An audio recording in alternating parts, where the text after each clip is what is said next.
Hello friends, welcome you all. आज हम vision IAS के 21st एंड 22nd फेब वाले डेली करंट अफेयर्स डिस्कस करेंगे। So friends, let's move to the first article. It is about first draft national policy on migrant labour which is prepared by the Niti Aayog. This draft national policy on migrant labor has been prepared in the backdrop of COVID-19 fallout on migrants। आपको भी पता होगा कि जब कोविड-19 की स्थिति आई थी तो किस प्रकार से माइग्रेंट लेबरर्स को काफी ज्यादा परेशानियां देखने को मिला था, जिसमें उनके रोजगार चले गए थे, उनके जो फूड सिक्योरिटी क्राइसिस उनमें देखने को मिली थी। तो इसी के आधार पर basically it has prepared this report and it has representatives from international organisation for migration, United Nation high commissioner for refugees, UN habitat and world health organisation. तो इन इंपॉर्टेंट इंटरनेशनल ऑर्गेनाइजेशन से भी मेंबर्स को represent करवाया गया है। And this draft policy calls for right based approach. What happens in this approach? It taps the migrants' potential rather than handouts and cash transfers। यानी कि राइट बेस्ड अप्रोच सिंपली कहे तो एक कहावत होती है, मछली पकड़ना सिखा थे rather to give fish for eating. तो उसी प्रकार से राइट बेस्ड अप्रोच का मतलब हुआ कि increasing the potential of the migrants rather giving free hand out और कैश ट्रांसफर, सो दैट वो उनको कमाने की स्किल्स आ जाए, रेदर वो डिपेंडेंट हो किसी गवर्नमेंट के ऊपर या फिर एनजीओ के ऊपर फॉर मनी। तो जैसा कि मैंने बात कहा, human rights based approach is about empowering people to know and claim their rights. साथ ही में increasing the ability and accountability of individuals and institutions जो रेस्पॉन्सिबल होंगे for respecting, protecting and fulfilling rights. क्या की प्रपोजल्स इस draft में लाए गए हैं? Enabling voting to ensure accountability of political leadership, यानी कि वोटिंग इंश्योर हो माइग्रेंट लेबर्स के द्वारा, सो दैट अकाउंटेबिलिटी जो पॉलिटिकल लीडरशिप की है, चाहे वो कोई भी गवर्नमेंट हो, वो फिक्स हो सके towards welfare of the migrant workers of their respective state. यानी कि आपको भी पता होगा कि जो गवर्नमेंट्स होते हैं वो रिस्पॉन्सिबल या अकाउंटेबल किसके प्रति होंगे? जनता के प्रति। अगर वो उनकी डिमांड को फुलफिल नहीं करते तो we should not give them vote. तो इस प्रपोजल में ये कहा गया है कि कहीं ना कहीं लोगों को इनेबल किया जाए कि you choose to vote, so that government की अकाउंटेबिलिटी बढ़े, और जब गवर्नमेंट अकाउंटेबल होंगे तो आपकी समस्याओं का समाधान भी आसानी से हो सकेगा। The next provision is interstate migration management bodies that will cover key migration corridors, जिसमें यूपी एंड मुंबई, क्योंकि यूपी और मुंबई यानी कि यूपी से जो माइग्रेंट्स है वो मुंबई की तरफ जाते हैं, बिहार एंड दिल्ली ये माइग्रेंट कॉरिडोर्स हैं। Western Odisha and Andhra Pradesh, Rajasthan and Gujarat and Odisha and Gujarat. तो inter state migration management bodies create करने की बात कही गई है। What are other proposals? Include migrants in disaster risk reduction programmes in urban centres. States should establish a migrant workers section in their labour department. यानी कि जो various state government है वो माइग्रेंट वर्कर्स का एक सेक्शन, डेडिकेटेड सेक्शन एस्टेब्लिश करे, so that इनकी जो समस्या है उनको सॉर्ट आउट किया जा सके स्पेसिफिकली।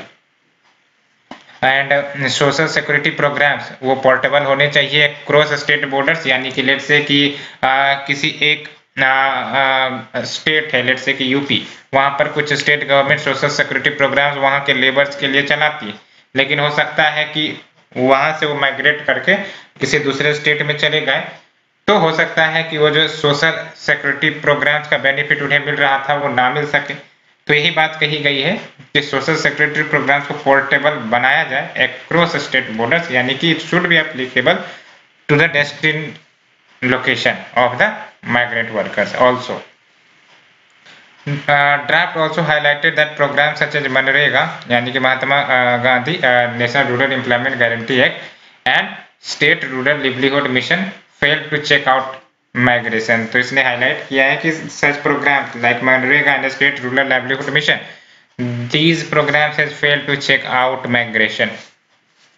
अगर हम माइग्रेशन के बेसिक की बात करें तो migration means what, movement of people away from their usual place of resident. Simply अगर कहें तो if you want to get IAS coaching, you have to go to Delhi, you have to migrate from your usual location or usual place of residence for work purpose, for employment, for a student, for studying. Many factors can be responsible for migration across either internal, and it can be internal यानी कि within countries, or international across country। And as per census 2011, India has 45.6 crore migrants। आप समझ सकते हो 2011 के data के आधार अगर लिया जाए तो 38% ऑफ पॉपुलेशन, इसका मतलब माइग्रेंट्स ही है, यानी कि they are staying away from their usual place of residence. 2011 में 99% of total migration internal and immigrants, यानी कि इंटरनेशनल माइग्रेंट्स का अगर शेयर देखा जाए तो ओनली 1% वाज इंटरनेशनल इमिग्रेंट, यानी कि मोस्ट ऑफ द माइग्रेशन जो इंडिया में हो रहे हैं एज पर द 2011 सेंसस वो इंटरनल ही थे। आप देख सकते हो 99% माइग्रेशन इंटरनल है। Inter state migrant workman act 1979 is also there which requires all establishments means company who hired interstate migrants to be registered, as well as contractors who recruited these migrant workers, उनको licence देनी है। Ministry of labour recently launched pan India survey on migrant workers along with 4 other surveys, जिसके बारे में मैंने previous discussion में बात भी की थी, to create a proper comprehensive database of migrant workers including workers in the informal economy, क्योंकि most of the migrant worker they work in the informal sector as you know properly. So let's come to an important topic, prelims 2021 के लिए आपको क्या याद रखना है। अगर prelims 2021 की बात कहे तो आपको सेंसस 2011 का डाटा ये बिल्कुल याद रखना है कि India has 45.6 crore migrants in 2011 which comprises 38% of the population. और बेसिकली नीति आयोग के बारे में आपको 4-5 पॉइंट तो पता होने ही चाहिए, क्योंकि नीति आयोग एक काफी ज्यादा न्यूज में रहने वाला इंस्टीट्यूशन है, तो इसको आप फॉरगेट नहीं कर सकते। मिनिमम 10 पॉइंट्स या फिर 8 पॉइंट्स आपको पता होने चाहिए। यूपीएससी किस वे में क्वेश्चन पूछ ले नीति आयोग के ऊपर कोई नहीं जानता, नियरली एक क्वेश्चन तो नीति आयोग पर रहते ही रहते ईयरली। एंड व्हाट आइल्स, सो बाकी सब ये जो अभी ड्राफ्ट स्टेज में है, तो ड्राफ्ट स्टेज के जो क्वेश्चंस होते हैं प्रीलिम्स में ये नहीं पूछे जाएंगे। हाँ, you can use for mains answer writing to improve your writing skills. So let's move to the next article. It is about Minister for Consumer Affairs, Food and Public Distribution calls for one nation one standard। तो क्या context है हम देखेंगे। तो ये जो idea है one nation one standard का, इट इज टू इंश्योर कि जो प्रोडक्ट्स हम कंज्यूम करते हैं या फिर सर्विसेज हम प्राप्त करते हैं वो अवेलेबल हो all consumers, and to make imported products subscribe to Indian standard। तभी तो वन नेशन वन स्टैंडर्ड होंगे, चाहे वो प्रोडक्ट इंपोर्टेड ही क्यों ना हो, चाहे वो इंडिया में ही क्यों ना बन रहा हो, टू इंश्योर क्वालिटी प्रोडक्ट्स। और अगर हम स्टैंडर्ड की बात करें तो it is a document that provides agreed solution, कि अगर कोई प्रॉब्लम है तो उसका क्या सॉल्यूशन होंगे। This would be A specification, यानी कि what ingredients the product will contain, how much amount that will be there, procedures, guidelines to ensure कि जो products हैं, services हैं या systems हैं वो safe है, consistent है, reliable है and that can be utilized for the public without harm। Currently BIS यानी bureau of Indian standard only national body है जो इस प्रकार के स्टैंडर्ड्स तैयार करती है, but different institutions and public sector undertaking also develop standards in their specific domain, यानी कि उनके particular sector से जो बिलोंग करते होंगे उस सेक्टर में वो स्टैंडर्ड्स बनाते हैं, लेकिन BIS only national body, national level पर ये स्टैंडर्ड्स फ्रेम करती है, ये याद रखना है। BIS प्रोडक्ट्स को रेगुलेट नहीं करती है which are not registered with it, यानी कि वैसे ही प्रोडक्ट BIS रेगुलेट करती हैं जो उनके साथ रजिस्टर होते हैं, जो रजिस्टर करवाते हैं। Even in the case of mandatory standard, तब भी नहीं, यानी प्रोडक्ट रजिस्ट्रेशन होना जरूरी होता है BIS के साथ, तभी उस प्रोडक्ट का रेगुलेशन BIS करती है। सम स्टैंडर्ड्स अप्लाइड इन इंडिया, तो आप देख सकते हो कुछ जो स्टैंडर्ड्स, ये ISI मार्क, और कौन सर्टिफाई करता है ISI mark? Bureau of Indian standard, जिसके बारे में हमने बात किया है। और आप देख सकते हो द ISI मार्क मैंडेटरी है for number of products, specifically electronic goods. आप कुछ electronic products like copper wires या फिर एल्यूमिनियम वायर्स खरीदते होगे तो ये ISI मार्क्स आप जरूर देखते होगे। But in case of other manufactured product it is voluntary, यानी कि ISI marks electronic products along with other products mandatory है, लेकिन अन्य मैन्युफैक्चर्ड प्रोडक्ट्स के लिए वॉलंटरी है, यानी कि it is both voluntary nature and mandatory nature depending on what product you are using it. The next is Agmark, यानी कि agricultural marketing, who certifies? Directorate of marketing and inspection. And what is it? तो ये legally enforced होते हैं India में, यानी कि this is legally enforced India and by the agricultural produce grading and marking act of 1937 and amended किए गए थे इस एक्ट को 1986 में। और वेरियस एग्रीकल्चरल कमोडिटीज जिसके तहत ये एज मार्क दी जाती हैं, इसमें पल्स हो गए, सीरियल्स हो गए, एसेंशियल ऑयल्स हो गए, फ्रूट्स हो गए, वेजिटेबल्स एक्सेट्रा, टू इंश्योर कि हाँ ये प्रोडक्ट जो है वो क्वालिटी वाला है। और इसके कारण कहीं ना कहीं जो फार्मर्स है या फिर जो गुड क्वालिटी प्रोडक्ट्स है वो बाहर के देशों में या फिर इंडिया में ही अच्छे प्राइसेस में खरीदे या बेचे जा सकते हैं। The next is fruit products order, यानी कि FPO mark, who give the certifying agency ministry of food processing industry. And अगर हम इसकी बात करें तो ये सर्टिफिकेशन मार्क है which is mandatory on all processed fruit sold in India, such as packaged food हो गए, फ्रूट जैम्स हो गए, क्रशेस, स्क्वैशेस, पिकल्स। और ये जो स्टैंडर्ड किस आधार पर मार्क दी जाती है? तो following the food safety and standards 2006, तो इस स्टैंडर्ड को एक प्रकार से बेस मानकर ये फ्रूट प्रोडक्ट्स ऑर्डर मार्क दिए जाते हैं। कौन देता है इसे? Ministry of food processing industry के द्वारा ये दिए जाते हैं। और it guarantees that the product जो मैन्युफैक्चर किए गए हैं वो हाइजीन, फूड सेफ इन्वायरमेंट में प्रोड्यूस किए गए हैं, दस इंश्योरिंग कि ये जो प्रोडक्ट अगर कंज्यूम किए जाते हैं तो ये कंजम्पशन के लिए फिट है। And the next is BIS hallmark, और हु गिव्स इट? तो ब्यूरो ऑफ इंडियन स्टैंडर्ड, जिसके बारे में बात हमने अभी किया।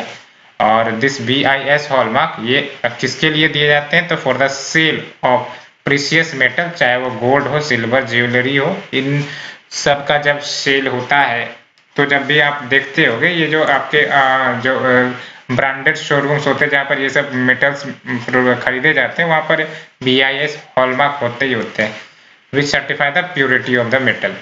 इट वेरीफाइज कि जो ज्वेलरी है वो कंफर्म होते हैं in conform with standards which are set by the BIS. The next is Indian Organic Certification, who give it Agricultural and Processed Food Products Export Development Authority, यानी कि APEDA. And what is this certification for? It is a certification mark for organically farmed food products. याद रखना है आपको, Indian Organic Certification नाम से ही पता चल रहा है. It is given for organically farmed food products which are manufactured in India. और इट सर्टिफाइज कि जो ऑर्गेनिक फूड प्रोडक्ट प्रोड्यूस किए गए हैं वो कंफर्म करते हैं या इन अकॉर्डेंस है to the national standards for organic product which has been established in 2000। So बात करते हैं प्रीलिम्स 2021 के लिए क्या याद रखने। तो भले ही आप इसे याद ना रखो लेकिन आप ये स्टेटमेंट जरूर याद रखना है, कैसे भी यूपीएससी आपको पूछ सकती है कि BIS यानी कि bureau of Indian standard is the only national body that frames standards, ये याद रखना है आपको। और कुछ जो स्टैंडर्ड्स है जो अप्लाई किए जाते हैं इंडिया में ये आपको प्रॉपर तरीके से याद रखने हैं, जैसे ISI mark, who certifies this? तो BIS, व्हाट फॉर यानी कि for what product, for which product, ये बिल्कुल याद रखना है, ये सारे इंपॉर्टेंट है। सबसे पहली बात आपको याद रखना है, ये मार्क और सर्टिफाइंग एजेंसी और फॉर द पर्पस, एक दो लाइन ही आपको पर्पस पे याद रखना है, so that you can eliminate easily. बाकी आपको कुछ भी याद रखने की जरूरत नहीं, लेकिन काफी इंपॉर्टेंट है। So let's move to the next article. It is about solar outshines wind power in total capacity.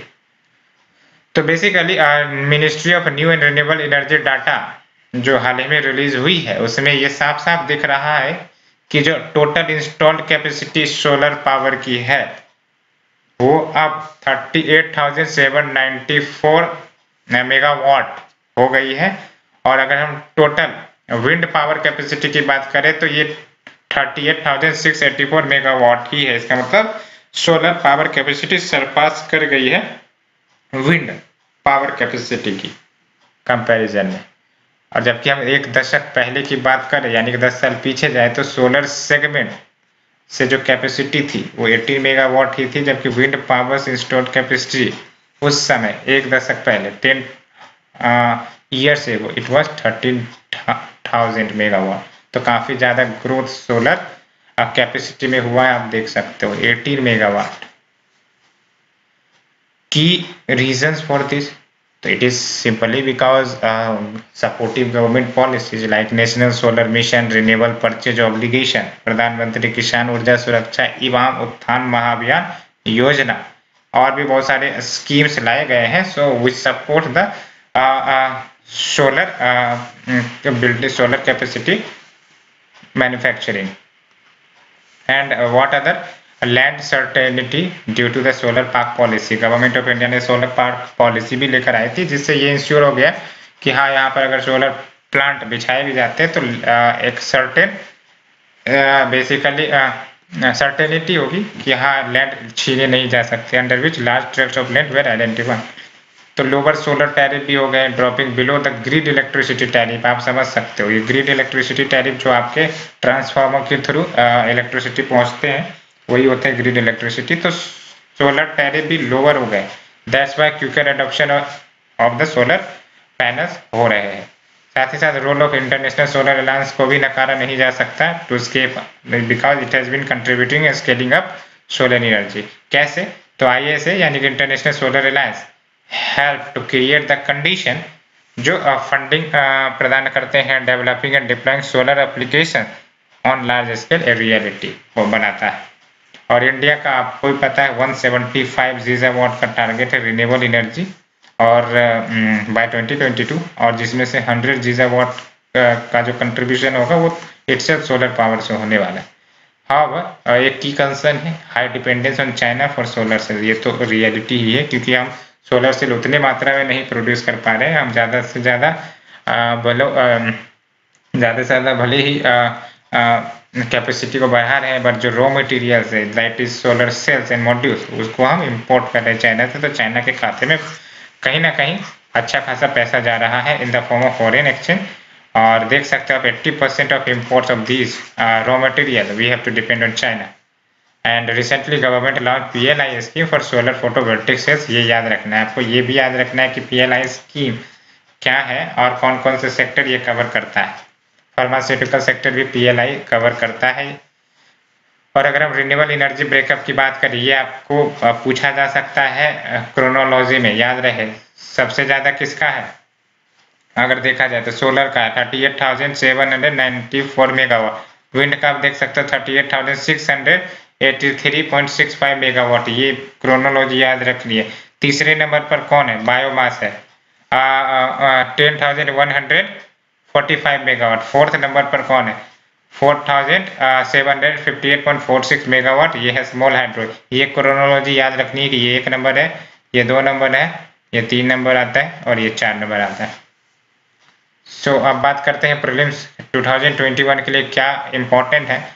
तो बिल्कुल ये जो मैंने आपको कंपैरिजन बताया क्रोनोलॉजी वाला 1 2 3 4, ये याद रखना है क्रोनोलॉजी में in terms of energy potential capacity. और फिर आपको ये भी याद रखने हैं कि जो इंटरनेशनल सोलर अलायंस है, इंटरनेशनल सोलर अलायंस आपको भी पता होगा पेरिस क्लाइमेट एग्रीमेंट जब हुआ था तब ये ISA एग्जिस्टेंस में आया था और इंडिया का ही इनिशिएटिव है बेसिकली। तो आपको इसके बारे में 5-6 पॉइंट अच्छे से याद होने चाहिए। और बाकी ये जो की reason for such large solar capacity, ये फैक्टर सब मेंस के लिए इंपॉर्टेंट है, तो आप मेंस के लिए याद रख सकते हैं जब फोल्डर, लेकिन प्रीलिम्स के लिए जो मैंने बताया इट इज इनफ। और ये so let's move to the next article. It is about government approves 8 toy manufacturing cluster worth 2300 crore. आपको भी पता है government of India toy manufacturing में काफी ज्यादा फोकस कर रही है। इट इज ऑल बिकॉज कि हमें इससे पहले we are all dependent on Chinese toys. आप भी ये सुनती ही होगी कि चाइना जो है हमारे मार्केट का भरपूर लाभ उठाता है, चाहे वो सोलर एनर्जी के रॉ मटेरियल प्रोड्यूस करने की बात हो या फिर आपके टॉयज प्रोड्यूस करने की बात हो या फिर मैंने मोबाइल इंडस्ट्री या इलेक्ट्रॉनिक इंडस्ट्री को ही आप देख लो, हर क्षेत्र में चाइना इंडियन मार्केट को कंप्लीटली यूटिलाइज कर रहा है। तो इस चैलेंज को डील करने के लिए गवर्नमेंट ने भी कहीं ना कहीं टॉय मैन्युफैक्चरिंग, जो डोमेस्टिक टॉय मैन्युफैक्चरिंग है उस पर फोकस कर रहा है, आप देख सकते हो। तो गवर्नमेंट ने 3 क्लस्टर्स टॉय मैन्युफैक्चरिंग के इंट्रोड्यूस किए हैं, अप्रूव किए हैं मध्य प्रदेश में और 2 जो है राजस्थान में। तो एक मध्य प्रदेश में होगा, 2 जो होंगे राजस्थान में होंगे, and 1 each in Karnataka, Uttar Pradesh and Tamil Nadu. तो ये आपके हो गए कुल मिलाकर 8, यानी कहाँ हो गए, मध्य प्रदेश, 2 राजस्थान में, 1 कर्नाटका, 1 उत्तर प्रदेश, 1 तमिलनाडु। ये जो क्लस्टर्स हो गए वो टॉयज मैन्युफैक्चर तो करेंगे which will be made up of various raw material such as wood, lac, palm leaves, bamboo and fabric as well. और ये जो क्लस्टर डेवलप किए जा रहे हैं under the existing scheme such as scheme for fund for regeneration of traditional industry, यानी कि स्फूर्ति स्कीम का सहारा लेकर इस क्लस्टर्स को फंड किया जा रहा है। और 2 टॉय क्लस्टर्स वो इम्प्लीमेंट किए जा रहे हैं कर्नाटका में और आंध्र प्रदेश में, वो स्फूर्ति स्कीम की ही मदद से डेवलप किए जा रहे हैं। और स्फूर्ति की बात करें तो ये क्या ऑफर करता है, यानी कि scheme of fund for regeneration of traditional industry. It offers incentive जैसे स्किल डेवलपमेंट प्रदान करेंगी कि how to manufacture toy, capacity building पर काम होगा, creation of facilities such as common facility centres या फिर री हाउसिंग फैसिलिटीज और मार्केटिंग फैसिलिटीज और इजीनेस, ये सब बेनिफिट्स इस स्फूर्ति स्कीम के तहत प्रदान किए जाते हैं। ई कॉमर्स असिस्टेंस भी दिए जाते हैं to local industry. Now what is the need to promote local industries. Simply अगर कहें तो आप देख सकते हो कि India imported around 1.5 billion dollar worth toys 2020 में। कितना ज्यादा वैल्यू का इंपोर्ट हमें हमारे देश में टॉय का होता है, और कहाँ से, China, Taiwan 90% of domestic toy market को ऑक्युपाई करता है, समझ रहे, यानी 1.5 बिलियन डॉलर वर्थ टॉयज, उसमें से 90% जो है वो चाइनीज और ताइवानीज इंपोर्ट होते हैं in terms of value. A study by Quality Council of India has revealed कि जो 67% imported toys it fails a testing survey prompting an aggressive effort to produce safe toys locally. That means कि जो भी test mandatory होते हैं certain standards के आधार पर 67% होते हैं imported toy, उस टेस्ट को सक्सेसफुली फॉरवर्ड नहीं कर पाते, क्लियर नहीं कर पाते। Currently, toy industry in India is primarily unorganized, और आप समझ सकते हो कि नियरली 4000 MSMEs engaged हैं टॉय मैन्युफैक्चरिंग इंडस्ट्री में। और toy market definitely can bring a transformative change through vocal for local, furthering the spirit of एक भारत श्रेष्ठ Bharat. Definitely it will boost this spirit. Other steps taken to improve toy manufacturing in India. So there is a national action plan for Indian toy story, which will boost local manufacturing and incentivize toy and handicraft manufacturers. Need-based interventions, or need-based intervention, how much it is required, that much interventions will be necessary. Further interventions not required. For toy industry in 13 identified handicraft toy cluster, there is a national toy fair, और ये plan किए गए हैं fab 2021 में। There is also National Education Policy 2020 as a part of school curriculum. It can be definitely toy making will be introduced to a student from the 6th standards onwards. ये लिखा गया है national education policy में। बात करते हैं prelims 2021 के लिए क्या याद रखना है।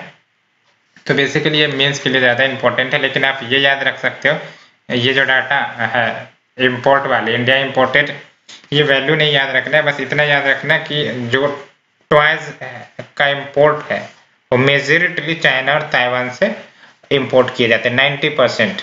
ये आप याद रखना है, क्योंकि किसी भी तरीके से क्वेश्चन को फ्रेम किए जा सकते हैं इस डाटा के आधार पर, तो इस डाटा को जरूर याद रखना। बाकी सब मेंस के लिए ज़्यादा इम्पोर्टेंट है और ये इश्यू डेफिनेटली मेंस के लिए इम्पोर्टेंट होने वाली है। Let's move to the next article. It is about private generating companies Gencos generating company Gencos seek stops on electricity export। तो क्या कंटेक्स्ट है, this privately owned company that is Gencos, इन्होंने request किया है centre से कि relaxation प्रदान करें on duty, duty means tax, to relaxation on duties and provide some incentive so that electricity जो नेबरिंग कंट्रीज को हम एक्सपोर्ट करते हैं उसमें इंसेंटिवाइज दिया जा सके। और अगर हम बात करें प्रेजेंट स्टेटस की, तो इंडिया 1200 मेगावाट इलेक्ट्रिसिटी एक्सपोर्ट करता है बांग्लादेश को, 450 मेगावाट एक्सपोर्ट करता है नेपाल को, 3 मेगावाट एक्सपोर्ट करता है म्यांमार को, and imports around 1200 megawatt power from Bhutan, क्योंकि भूटान में जो ये जो इलेक्ट्रिसिटी मैन्युफैक्चरिंग प्रोजेक्ट है कहीं ना कहीं भारत की मदद से सेटअप हुए थे, वो इसलिए कि हम भूटान की इकोनॉमी को ड्राइव कर सके, साथ ही साथ जो एक्स्ट्रा सरप्लस भूटान में अगर प्रोड्यूस होता है इलेक्ट्रिसिटी का तो हम उसे खरीद भी सके, तो एनर्जी सिक्योरिटी हमारी भी बनी रहेगी और साथ ही साथ भूटान को भी लाभ होगा। सिग्निफिकेंस ऑफ द मूव क्या है, तो इंडिया है जो पावर प्रोडक्शन कैपेसिटी आप देख सकते हो 375 गीगावाट, और जबकि अगर हम पीक डिमांड कहें यानी कि हाईएस्ट टू हाईएस्ट डिमांड अगर हो सकता है तो लगभग 184 gigawatt, which render surplus capacity unused. So allow Gencos यानी कि जो प्राइवेट जनरेटिंग कंपनी है यानी कि जो इलेक्ट्रिसिटी जनरेट करती है, तो ये जो अनयूज्ड कैपेसिटी है उसको अलाउ किया जाए कि वो बेचे दूसरे देश से, कोई इनफैक्ट नेबरिंग कंट्रीज को, सो दैट फॉरेन एक्सचेंज इनको प्राप्त हो सके, therefore offsetting losses. Provide cost effective and reliable power to neighbours, जो हाईली डिपेंडेंट है हाइड्रो पावर के ऊपर या फिर कॉस्टली लिक्विड फ्यूल सोर्सेज के ऊपर। साथ ही साथ it will help India to strengthen strategic position in the region, thus it will help in countering China's increasing influence, क्योंकि चाइना इन्वेस्टमेंट पे इन्वेस्टमेंट किए जा रहा है और जो हमारे नेबरिंग नेशंस है उसको अपने चपेट में लेते जा रहा है बाय डेब्ट ट्रैप पॉलिसी, इन्वेस्टमेंट पॉलिसी, बहुत सारी ये नीति चाइनीज निकालते रहते हैं, एक से एक नीतियां होती है इनकी, और इसके आधार पर ये अपने कंट्रोल में इन सारे देशों को लेने का प्रयास करती है। India effort towards regional energy corporation, तो आप समझ सकते हो क्या क्या भारत ने प्रयास किया है, सो दैट भारत की, नॉट ओनली भारत की बल्कि जो रीजनल नेशंस है उनकी एनर्जी फ्लो बनी रहे। तो there is one sun one god one grid, यानी कि ये भारत के ही द्वारा इनिशिएट किया गया प्रोजेक्ट था, and it deals with Middle East, South Asia, South East Asia. First phase launch किए गए हैं, और अगर हम बात करें इसकी one sun one world one grid की, तो it aims to connect 140 countries through a common grid to transfer solar plant. और 2018 में मिनिस्ट्री ऑफ पावर ने गाइडलाइंस भी इश्यू किया था फॉर इम्पोर्ट या export of electricity, and ministry has also provided A policy framework on cross border electricity trade. बात करते हैं प्रीलिम्स 2021 के लिए क्या याद रखना है, तो ये आप याद रखो कि भारत भूटान से इलेक्ट्रिसिटी इंपोर्ट करता है, कितना ये जरूरी नहीं है, लेकिन भारत भूटान से एनर्जी इंपोर्ट करता है, और एक्सपोर्ट किसे करता है, बांग्लादेश, नेपाल और म्यांमार, सबसे ज्यादा किसे कर रहा है, बांग्लादेश को, ये आप याद रख सकते हो। बाकी ये डेफिनेटली याद रखना है, one sun one world one grid project Bharat के ही द्वारा इनिशिएट की गई थी, and it aims to connect 140 countries through a common grid to transfer solar power, ये आपको याद रखना है। Let's move to the shorter news friends. It is about 6th meeting of governing council, जो नीति आयोग के हैं वो हेल्ड हुए हैं। मैंने आपको बोला था नीति आयोग काफी इंपॉर्टेंट इंस्टीट्यूशन है, आपको याद रखने इनके बारे में कम से कम 8-9 पॉइंट्स तो इनके बारे में अच्छे से याद रखें। तो जो गवर्निंग काउंसिल की 6th मीटिंग हुई है नीति आयोग की, अगर हम इसमें बोले मेंबरशिप की, इसमें प्राइम मिनिस्टर चेयरमैन होते हैं, यानी कि नीति आयोग के गवर्निंग काउंसिल के जो चेयरमैन, ये याद रखना है, प्राइम मिनिस्टर होते हैं। Along with अन्य मेंबर्स आप देख सकते हो, chief minister of all states and UTs with legislature, lieutenant governors भी शामिल होते हैं इसमें, जो अन्य यूटीज हैं जहां लेजिस्लेचर नहीं, along with ex officio members and there can be a special invitation also।